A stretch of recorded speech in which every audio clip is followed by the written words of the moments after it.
কখনো অন্ধকারের সাথে লড়াই করার জন্য আমরা প্রদীপ জ্বালাই। এতে প্রথমে সলতে রাখি, তারপর তেল ঢালি, তারপর আগুন জেলে এটা প্রজ্বলিত করি। তারপর একটা সময় আসে যখন এই প্রদীপ নিভে যায়। কারণটা কি? কারণ কি এটা যে প্রদীপের প্রকাশমান হওয়ার ক্ষমতা সমাপ্ত হয়েছে? না, এই যে আগুন আমরা দেখতে পাচ্ছি, এই আগুনের জন্য যে শক্তির প্রয়োজন হয় তা আসে এই তেল থেকে। যদি এই তেল সমাপ্ত হয়ে যায় তাহলে এই প্রকাশ তাও সমাপ্ত হয়ে যায়। আর আমাদের জীবনে এই তেল হলো আমাদের কর্ম, আর এই আগুন আর এর দ্বারা উৎপন্ন হওয়া প্রকাশ আমাদের ভাগ্য। যত আমাদের কর্ম ক্ষীণ হতে থাকবে, আমাদের ভাগ্য সৌভাগ্য কোথাও না কোথাও লুপ্ত হয়ে যাবে। যে উজ্জ্বল ভবিষ্যৎ আমরা চাইছি তা কখনো লাভ করতে পারবো না যদি কর্ম না করি।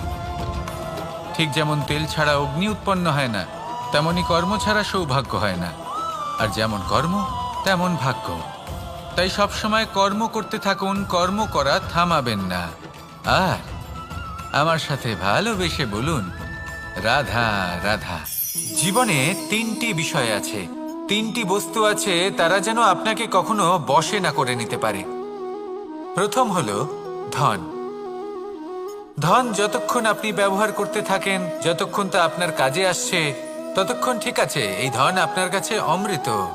কিন্তু যখন এই ধন আপনাকে ব্যবহার করতে শুরু করে, বুঝে যাবেন যে আপনার পতনের সময় শুরু হয়েছে। দ্বিতীয় বিষয়, ফেলে আসা অতীত। যাই করুন, আপনি অতীত পাল্টাতে পারবেন না, আর এই সত্যিটা আপনিও জানেন। কিন্তু তাও এর বশবর্তী আমরা হয়ে পড়ি। আর যখন তাই হয়, তখন এই সংসারে আমরা যেখানেই যাই না কেন, যত বড়ই সুখ লাভ করি না কেন, সেই সব আমাদের কাছে তিক্ত বলে মনে হয়।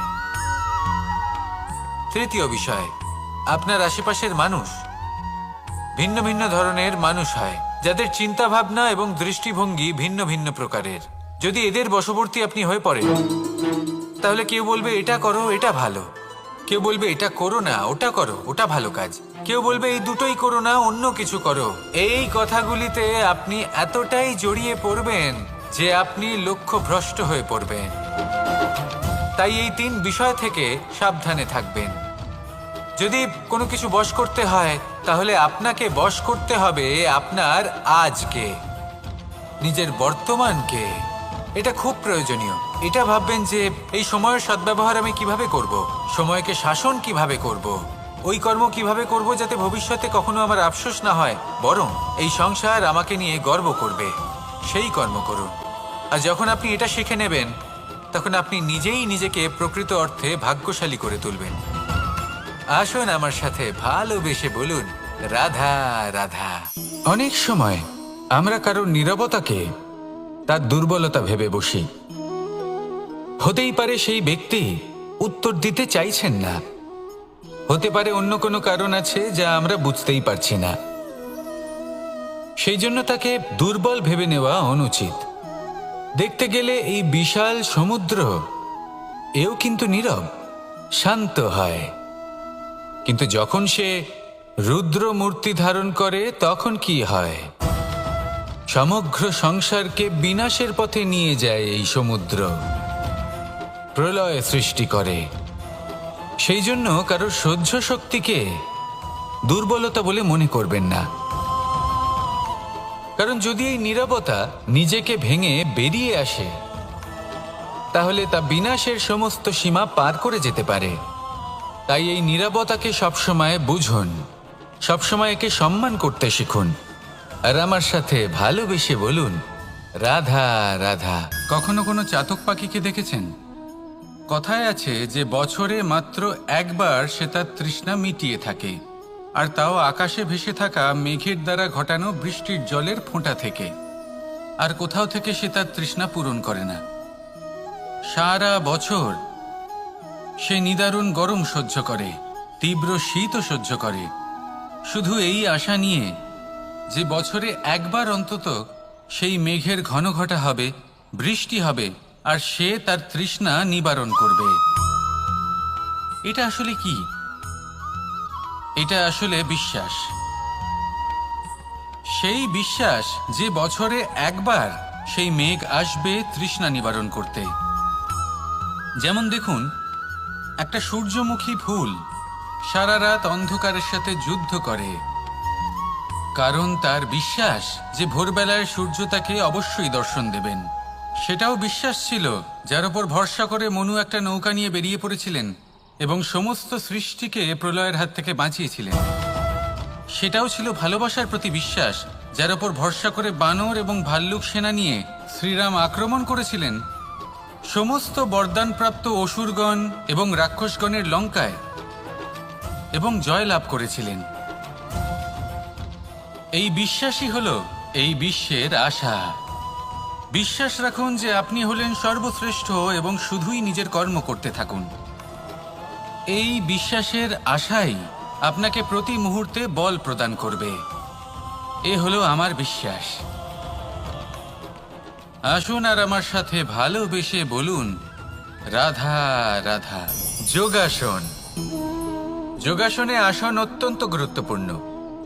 এবার আমি বলবো সবথেকে শ্রেষ্ঠ আসন কোনটি। আশ্বাস। নিজেকে আশ্বস্ত করতে থাকুন যে আমি আছি, সব ঠিক হবে, যা হচ্ছে ভালোর জন্য হচ্ছে। এই আশ্বাস আপনাকে জীবনে এমন ধন্যাত্মক বিশ্বাস দেবে যে আপনি বড় বড় সমস্যার সমাধান করতে পারবেন। এবার যদি কথা বলি সবথেকে কঠিন সময়ের, তাহলে সেটা হলো বিচ্ছেদের। যা মা সীতাকে সহ্য করতে হয়েছে শ্রীরামের জন্য, রাধা কৃষ্ণকেও সহ্য করতে হয়েছে। যে ব্যক্তি বিচ্ছেদের সময় সঠিক পথে চলে এসেছে সে জীবনে অনেক শ্রেষ্ঠ স্থানে অবশ্যই পৌঁছতে পারবে। এবার যদি কথা বলি সবথেকে জরুরি এবং গুরুত্বপূর্ণ সময়ের, তাহলে সেটা হলো সংযোগ। সকলকে সাহায্য করতে থাকুন। আপনি অন্যদের সাহায্য করে তাদের যত আনন্দ দিতে পারবেন ততটাই আনন্দ আপনারও জীবনে অবশ্যই আসবে। আসুন আর আমার সাথে ভালোবেসে বলুন, রাধা রাধা। সংসারে সকলে উঁচুতে উঠতে চায়, কেউ নত হতে চায় না। সবাই এটা মনে করে যে নত হওয়ার অর্থ হলো তাদের আত্মসম্মান এবং অহংবোধের বিরুদ্ধাচরণ করা। তাদের মনে হয় যে যদি আমরা নত হই সংসার আমাদের দুর্বল মনে করবে, তাদের শৌর্য এবং তাদের ব্যক্তিত্বের অপমান হবে। কিন্তু এটা কি সত্যি? প্রত্যেকবার নত হওয়ার অর্থ কি সম্মানহানি হওয়া? কখনোই নয়। আপনি নিজের জীবনকেই দেখে নিন। আপনার কোনো অমূল্য জিনিস যদি নিচে পড়ে যায় তাহলে তাকে কিভাবে তোলেন? সেই বস্তুকে তোলার জন্য আপনাকে নত হতেই হবে। আপনি বড়দের আশীর্বাদ কিভাবে লাভ করেন? আপনি নত হয়ে তবেই তাদের আশীর্বাদ লাভ করতে পারেন, তাই না? ভেবে দেখুন, আপনি একটা পথে হাঁটছেন, আপনি দেখতে চাইছেন যে আপনি সঠিক পথে হাঁটছেন কিনা, পায়ের নিচে কাঁটা পড়ে আছে কিনা। কিভাবে দেখবেন? আপনাকে সেই মাথা নত করেই দেখতে হবে। এর অর্থ কি? অর্থ খুব সহজ। প্রত্যেকবার নত হওয়া অনুচিত নয়, সেটা কোনোভাবেই সম্মানহানি নয়। পরিস্থিতি অনুসারে এবং যেখানে প্রয়োজন আপনি নত হতে শিখে গেলে আপনি অনেক কিছুই লাভ করতে পারবেন। জ্ঞান, মান, গুণ, বিশ্বাস। সেই জন্য প্রয়োজন এবং পরিস্থিতি অনুসারে নত হতে শিখুন। এতে অনুচিত কিছুই নেই। আত্মসম্মান থাকা অত্যন্ত প্রয়োজনীয়, কিন্তু তা যেন কখনো অহংকারে পরিণত না হয়। এই বিষয়ে অবশ্যই নজর রাখবেন এবং আমার সাথে ভালোবেসে বলবেন, রাধা রাধা। আমাদের জীবনে অনেক ধরনের ব্যক্তি এসে থাকেন। কেউ কেউ আমাদের সাথে থেকে যান, কেউ আমাদের থেকে দূরে চলে যান। কেউ ভালো মানুষ হন, কেউ খারাপ মানুষ। কিন্তু আমরা সবসময় সেই সময়টাকে নিয়ে দুঃখ প্রকাশ করি যখন আমাদের জীবনে কোনো খারাপ ব্যক্তি প্রবেশ করেন। তারা আমাদের খারাপ অনুভূতি দেন, দুঃখ দেন, কষ্ট দেন। আমরা সবাই তাকে ভালো মন্দ কথা বলি। কিন্তু কেন? এমন বিভিন্ন ধরনের মানুষ, খারাপ মানুষ, ভালো মানুষ সবার জীবনেই আসেন এবং সকলকেই একটা অমূল্য শিক্ষা দান করে যান। এবার আপনি নিজেই ভেবে দেখুন, জীবনে যখন প্রথমবার আপনি আগুন স্পর্শ করেছিলেন তখন আপনি একটা শিক্ষা লাভ করেছিলেন যে আমাকে আগুনের থেকে একটু দূরে থাকতে হবে। তারপর আস্তে আস্তে আপনি শিখলেন যে কিভাবে এই আগুনকে নিয়ন্ত্রণে রাখতে হবে। তারপর আপনি শিখলেন যে কিভাবে নিজের জীবনে তাকে প্রয়োগ করতে হবে, তা সে অন্ধকারে প্রকাশ লাভ করার জন্য হোক বা খাবার বানানোর জন্য। সেইভাবেই কোনো খারাপ ব্যক্তি যখন আপনার জীবনে আসে কোনো শিক্ষা দিয়ে যান, তার প্রতি কৃতজ্ঞ থাকুন। তার বিষয় খারাপ ভাবার বা খারাপ অনুভূতি নিয়ে থাকার কোনো প্রয়োজন নেই। সেই শিক্ষা লাভ করুন, ইতিবাচক মনোভাব নিয়ে জীবনের সামনে এগোতে থাকুন। কেউ নেই যিনি আপনাকে বাধা দিতে পারেন। আসুন আমার সাথে ভালোবেসে বলুন, রাধা রাধা। অনেক সময় আমরা জীবনে অনেক মানুষকে এমন বলতে শুনে থাকি যে আমি অসফল হয়েছি কারণ আমার সময় ভালো যাচ্ছিল না। আমি এই জিনিসটা লাভ করতে চাইছিলাম কিন্তু করতে পারলাম না কারণ আমার সময়টা ভালো যাচ্ছিল না। আমি আমার জীবনে ওই মহান কাজটা করতে চাইছিলাম কিন্তু করতে পারলাম না। কেন? কারণ আমার সময়টা ভালো যাচ্ছিল না। কিন্তু যে মুহূর্তে ভালো সময় আমার জীবনে আসবে আমি সব কিছু প্রাপ্ত করব। এমন প্রায় প্রত্যেকেই বলেন। আসুন একটা কথা বোঝা যাক। একজন মালিকে দেখুন, সে প্রত্যেক দিন গাছের সেবা করে, তাকে জল দেয়, তার যত্ন আত্তি করে। কেন? প্রত্যেক দিন সেই গাছ ফল দেয় না। সঠিক সময় এলে তবেই সেই গাছ ফল দেয়, কিন্তু প্রত্যেক দিন মালি তার সেবা করে, তাকে যত্ন করে। শুধুমাত্র তখন করে না যখন সেই গাছ ফল দিতে সক্ষম। আর যদি মালি গাছের যত্ন প্রতিদিন না করে তাহলে হয়তো সেই গাছ ফল দিতেই পারবে না। এটাই হলো আমাদের জন্য একটা শিক্ষা।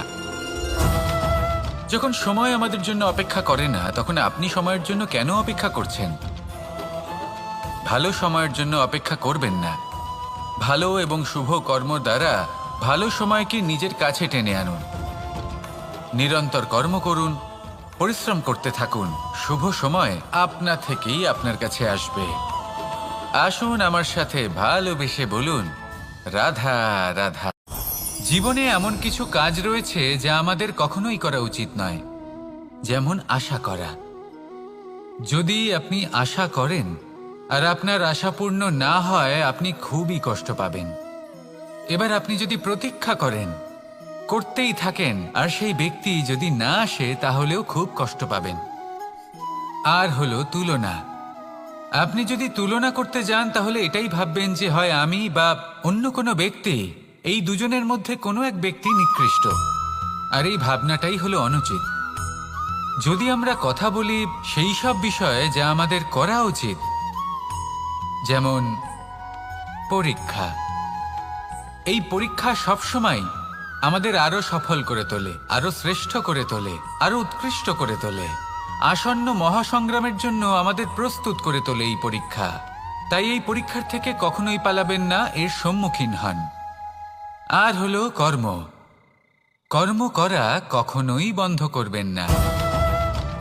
তুলনা করার বদলে কর্ম করুন, প্রতীক্ষা করার বদলে কর্ম করুন, আর আশা করার বদলে কর্মই করুন। জীবন সফল হয়ে যাবে।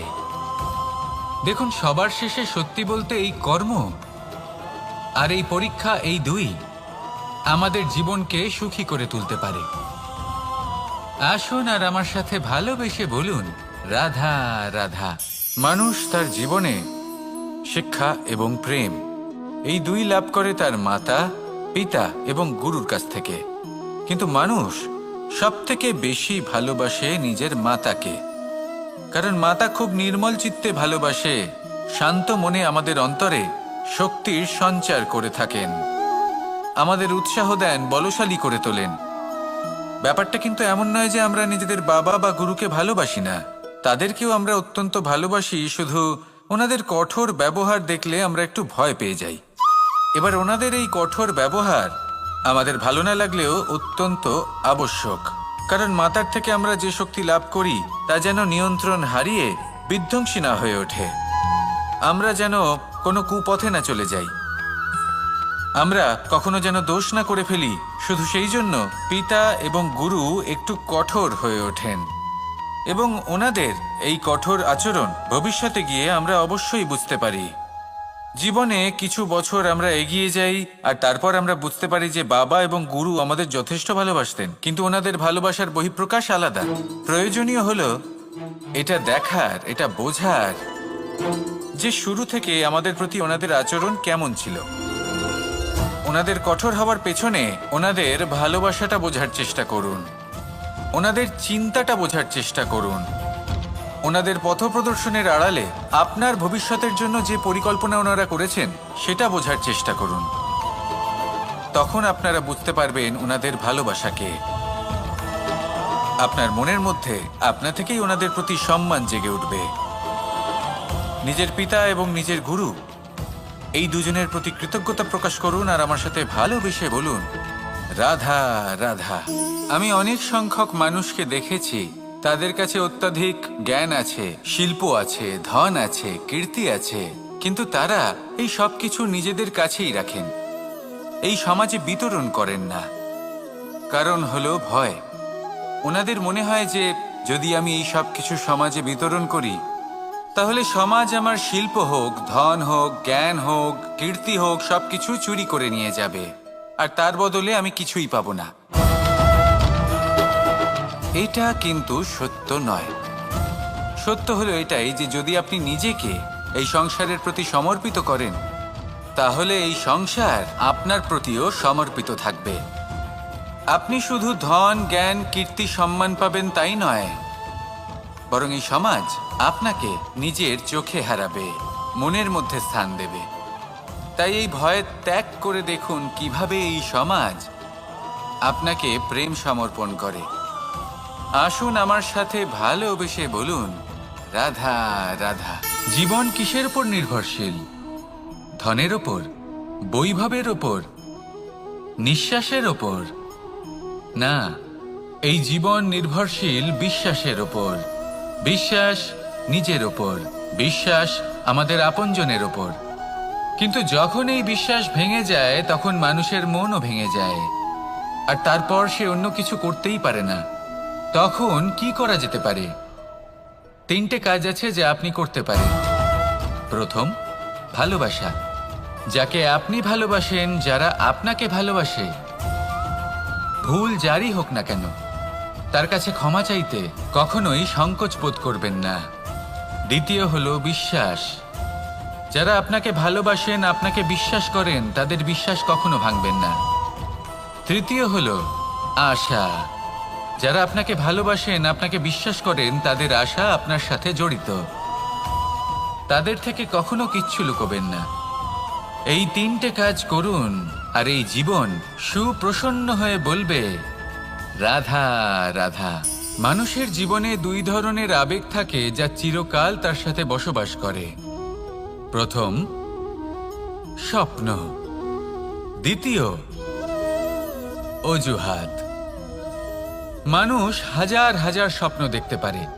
আমাকে এই কাজ করতে হবে, আমাকে ওখানে ঘুরতে যেতে হবে, আমায় জীবনে এই অসম্ভব কাজ বাস্তবায়িত করে দেখাতে হবে, আদি ইত্যাদি। এবার ঠিক যেমন স্বপ্ন দেখেন সেইভাবে অজুহাতও খুঁজে নিয়ে আসেন। আমি এই স্বপ্ন পূরণ করতে পারলাম না, কারণ আমাকে কেউ সাহায্যই করলো না, কারণ আমি দুর্বল হয়ে পড়েছিলাম, কারণ আমার কাছে সময়ই ছিল না, আদি ইত্যাদি। এবার সাফল্য এবং অসফলতার মাঝখানে এই ধরনের সংঘর্ষ হতে থাকে। সাফল্য তখন লাভ করা সম্ভব যখন আপনার স্বপ্ন আপনার অজুহাতের থেকে অনেক বড় হয়, আর অসফলতা তখন পাবেন যখন আপনার অজুহাত আপনার স্বপ্নের থেকে অনেক বড় হয়। আপনি যদি সাফল্য লাভ করতে চান তাহলে চেষ্টা করতে থাকুন, পরিশ্রম করুন। যদি অসফল হন তাহলে ভয়ভীত হওয়ার কোনো প্রয়োজন নেই। নিজের ভুল বুঝুন, তাকে শুধরে নিন, আবার চেষ্টা করুন। কিন্তু যদি নিজের জীবনে অজুহাত নিয়ে আসেন তখন স্বপ্ন কখনো পূরণ হবে না। আসুন আমার সাথে ভালোবেসে বলুন, রাধা রাধা। ভয়ের সাথে আমরা সবাই পরিচিত, কষ্টও আমরা সবাই পেয়েছি। কখনো কখনো আমরা অসুস্থ হয়ে পড়ি, আর এমন সময় হলে মাতার মমতা, কখনো বাবার স্নেহ, কখনো বন্ধুদের পাশে থাকার অনুভূতি আমাদের রোগ নিরাময়ে সাহায্য করে। কখনো যদি আমরা নিরাশ হয়ে পড়ি, তখন যদি আমাদের কোনো আপনজন আমাদের দুটো ভালো কথা বলে, তখন আমাদের মনোবল বেড়ে যায়। ঠিক তেমন সংসারের এই রঙ্গমঞ্চে যদি আপনি পীড়িত অনুভব করেন, কিছু শুভ কথা আলোচনা করুন, কিছু স্তুতি গান করুন, কিছু মুহূর্তের জন্য হলেও নিজের ইষ্টদেবের কথা স্মরণ করুন আর প্রার্থনা করুন। সাহস বাড়বে, শক্তিও বৃদ্ধি পাবে এবং সামনে এগিয়ে চলার পথও দেখতে পাবেন। তখন এই মন প্রসন্ন হয়ে বলবে, রাধা রাধা। পাখি কখন জন্ম নেয়, কখন উড়তে শেখে, কখন বাসা বানাতে শেখে, কখন নিজের মৃত্যু লাভ করে, এসব আমাদের মধ্যে কেউ জানি না। কিন্তু পাখি একটা কথা খুব ভালো করে জানে, যে এই সংসারেও যা কিছুই করুক না কেন, এই সংসারে ওকে নিয়ে কিচ্ছু যায় আসে না। এবার আমরা কি করি? কোনো কাজ করার আগে আমরা এটা ভাবি যে এই সংসার যদি আমাকে দেখে ফেলে, তাহলে কে জানে এই সংসার কি ভাববে, আমার প্রতিচ্ছবি কেমন তৈরি হবে কে জানে, কে জানে কি হবে আদি ইত্যাদি। এই সব ভাবনায় আমরা মগ্ন হয়ে যাই।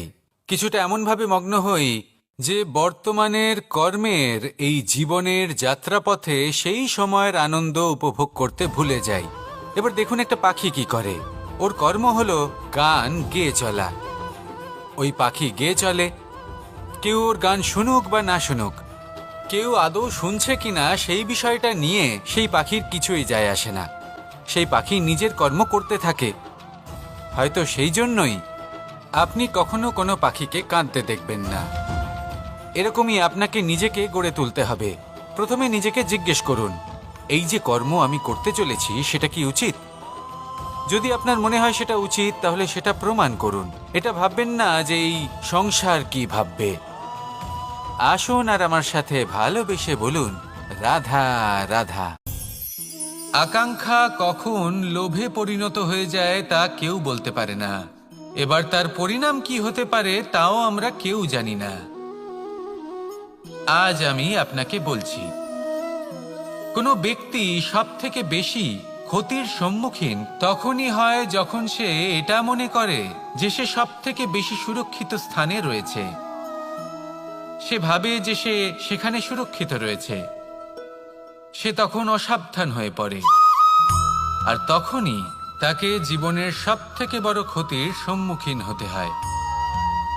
নিঃস্ব হয়ে যাওয়ার পরিস্থিতি কোনো মানুষের জীবনে তখনই আসে যখন তার কাছে প্রচুর সম্পত্তি থাকে এবং সে তার থেকেও অনেক বেশি সম্পত্তি অর্জন করতে চায়।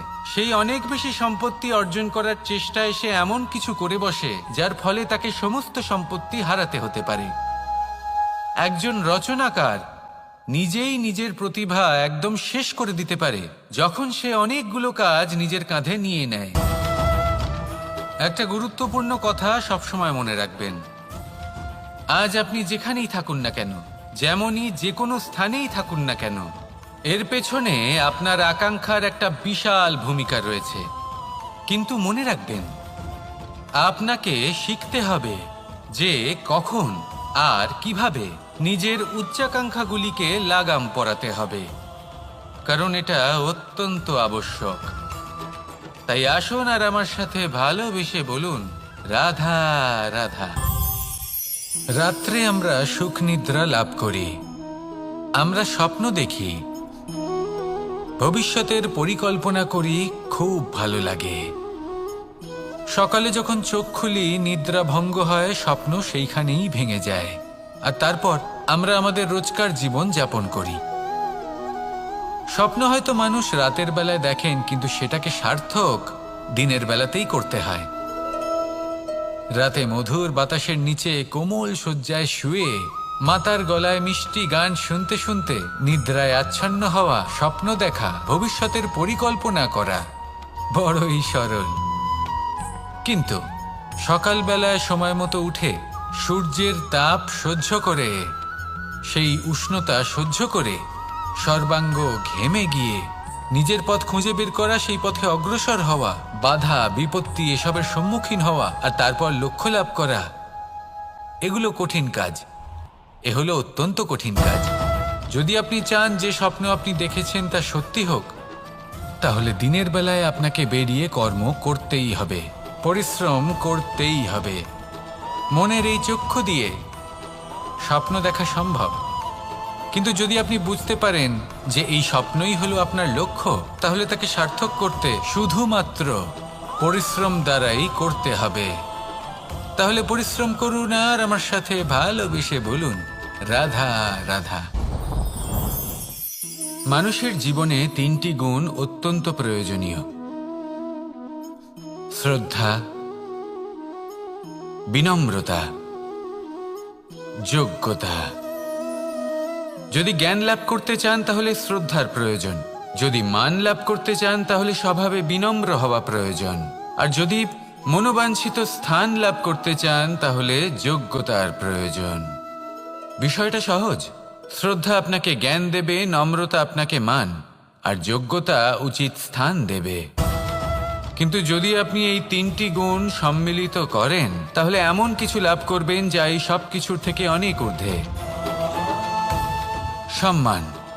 আর এ হলো সেই সম্মান যা প্রত্যেক মানুষের নিজের জীবনে লাভ করতে চেষ্টা করা উচিত, কারণ এই হলো সেই সম্মান যার কারণে আপনি চলে যাওয়ার পরেও এই সংসার আপনাকে ভালোবাসবে আর মনে রাখবে।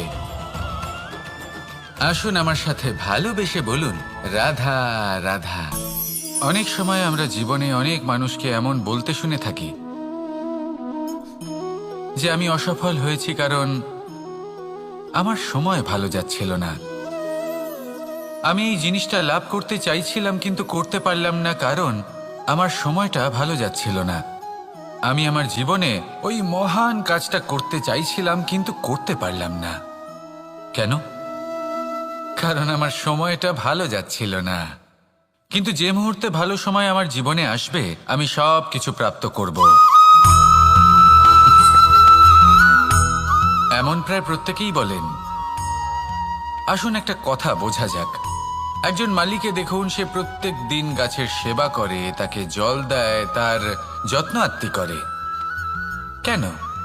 প্রত্যেক দিন সেই গাছ ফল দেয় না, সঠিক সময় এলে তবেই সেই গাছ ফল দেয়, কিন্তু প্রত্যেক দিন মালি তার সেবা করে, তাকে যত্ন করে।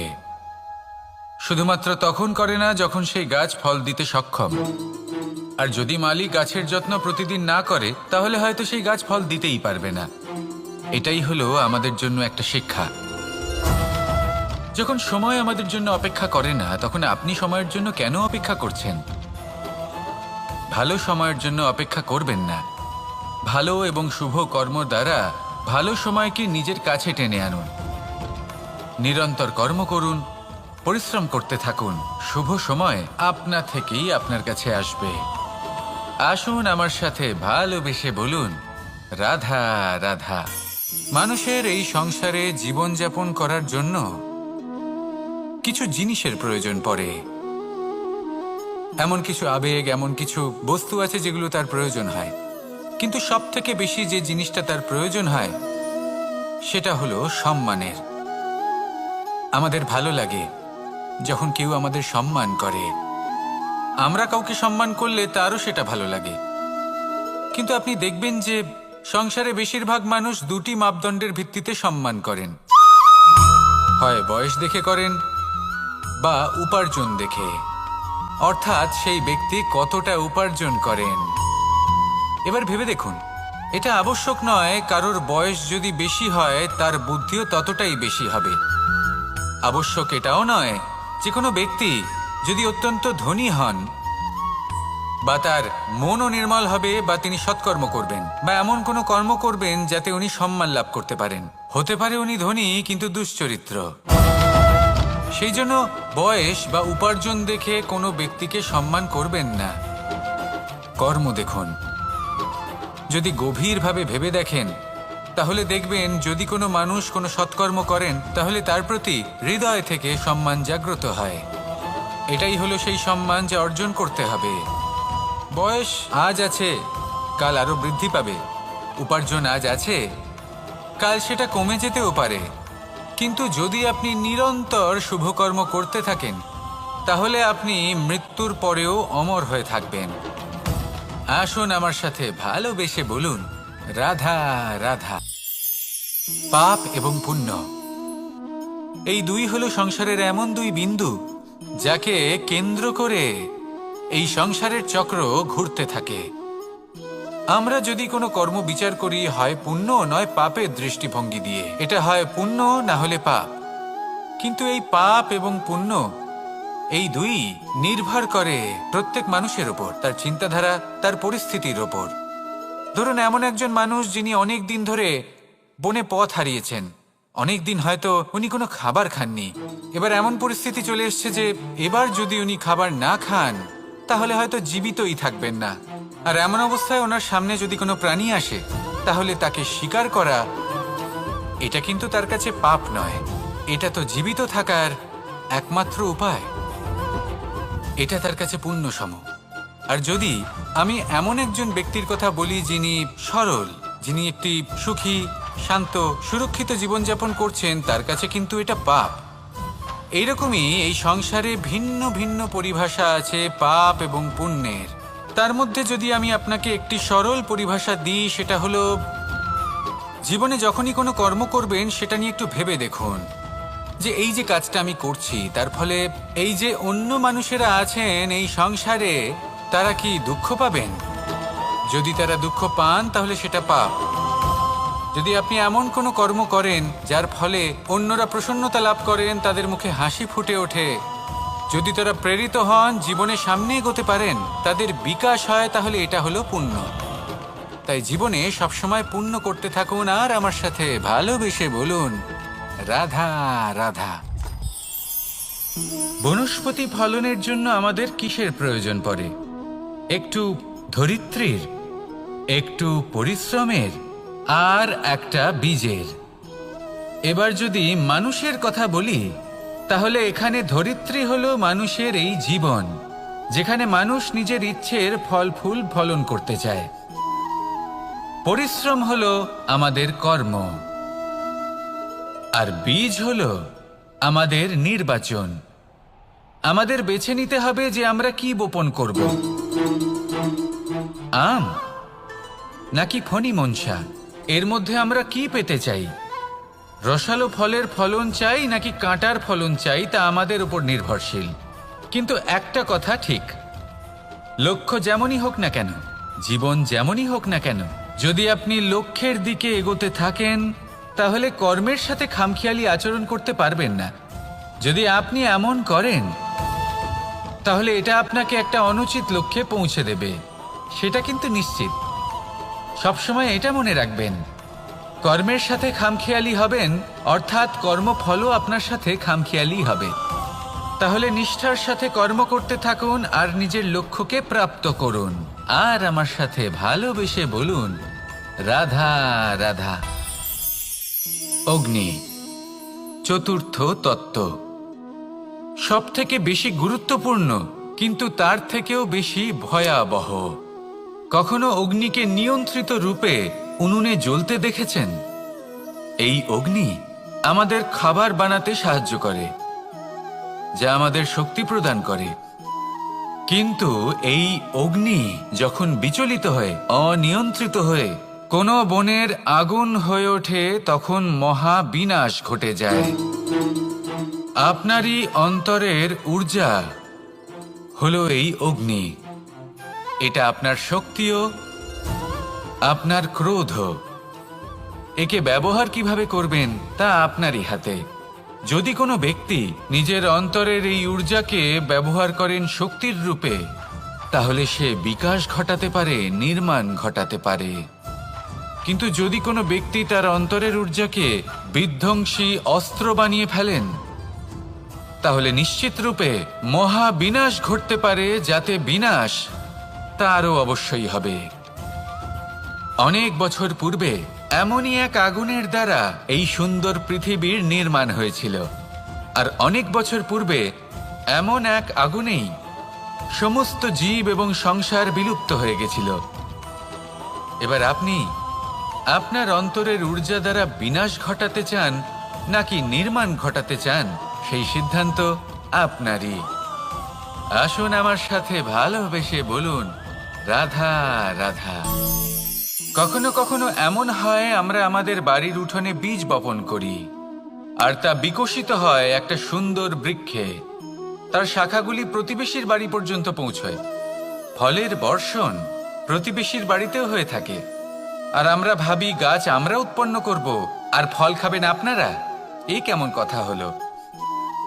আপনাকে এই কথা বুঝতে হবে যে এসব হলো ভৌতিক বস্তু, সাংসারিক বস্তু। কখনো নিজের বাড়ির বাগানে ভালোবাসার গাছ বপন করে দেখুন। তার শাখাও প্রতিবেশীর বাড়ি পর্যন্ত পৌঁছবে, ফলের বর্ষণ সেখানেও হবে। কিন্তু সেই ফল চাইতে আপনাকে যেতে হবে না, সেই ফল দ্বিগুণ মাত্রায় আবার আপনার কাছেই ফিরে আসবে। তাই নিজের বাড়িতে আর নিজের মনে ভালোবাসার গাছ উৎপন্ন করুন। এই জীবন প্রসন্ন হয়ে বলবে রাধা রাধা। অ দিয়ে অন্ত, আ দিয়ে আরম্ভ, এই দুইয়েরই রাশি সমান।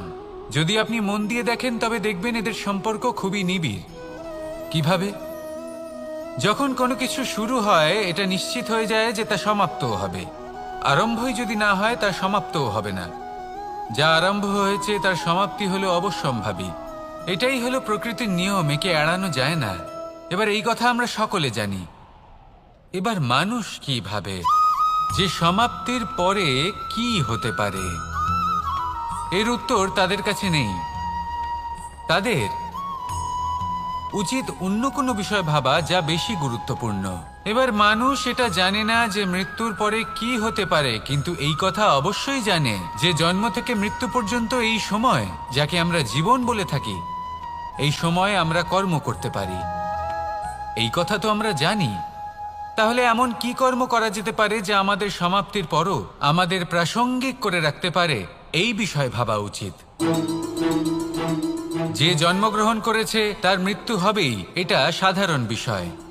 কিন্তু ইতিহাস আজও সেই সকল মানুষজনকে স্মরণ করেন যাদের এই সংসার তাদের মৃত্যু নয়, বরং তাদের জীবনকালে যে কর্ম তারা করেছেন তার দ্বারা মনে রাখেন।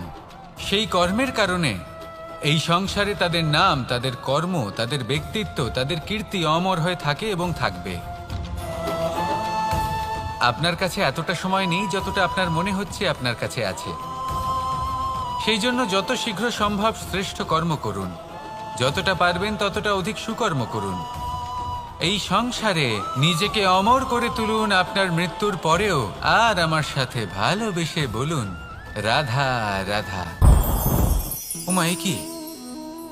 আমি কখন থেকে এখানে অপেক্ষা করছি, হাত পেতে দাঁড়িয়ে রয়েছি যাতে একটা ফল আমার হাতে এসে পড়ে এবং সেটা আমি খেতে পারি। কখন থেকে অপেক্ষা করছি, কিন্তু সেটা হচ্ছেই না। এবার আপনি বলবেন যে এসব কি বলছি, এ কি অদ্ভুত কথা বলছি। যদি ফল খেতে হয় তাহলে আমাকে বৃক্ষে চড়তে হবে, ফলের কাছে পৌঁছতে হবে, তবেই তো ফল পাবো। এবার এটা অত্যন্ত সহজ ব্যাপার, কিন্তু এই বিষয়টা আপনি নিজের জীবনের প্রসঙ্গে ভেবে দেখুন। লক্ষ্য কোথায় আছে আপনি জানেন, সেই লক্ষ্যে পৌঁছানোর পথ কি সেটাও আপনি জানেন, সেই পথে চলার ক্ষমতাও আপনার রয়েছে, কিন্তু তাও আপনি নিজের লক্ষ্য লাভ করতে পারছেন না। কেন? কারণ আপনি অপেক্ষা করছেন যে লক্ষ্য আপনার সামনে চলে আসবে, কিন্তু তা হয় না। লক্ষ্য সে যাই হোক না কেন, ধন হোক, প্রেম হোক, কোনো সম্মান হোক বা মোক্ষ হোক, যদি আপনি তার দিকে অগ্রসর না হন তাহলে ফল প্রাপ্তি অসম্ভব ব্যাপার, তা কোনোদিনই হবে না। সেই জন্য আপনার চোখের সামনে আপনি যদি নিজের লক্ষ্যকে দেখতে পান তাহলে উঠুন এবং সেই দিকে অগ্রসর হতে শুরু করুন। নিজের অন্তরের সকল অশুভ গুণ দূর করুন, অলসতা ত্যাগ করুন, অজ্ঞানতা ত্যাগ করে দিন এবং চলতে থাকুন। অবশ্যই মনোবাঞ্ছিত ফল লাভ করতে পারবেন। মনে রাখবেন, চলতে থাকলে তবেই লক্ষ্য প্রাপ্তি হবে। অপেক্ষার দ্বারা শুধুমাত্র মৃত্যু লাভ হবে। আসুন আমার সাথে ভালোবেসে বলুন রাধা রাধা।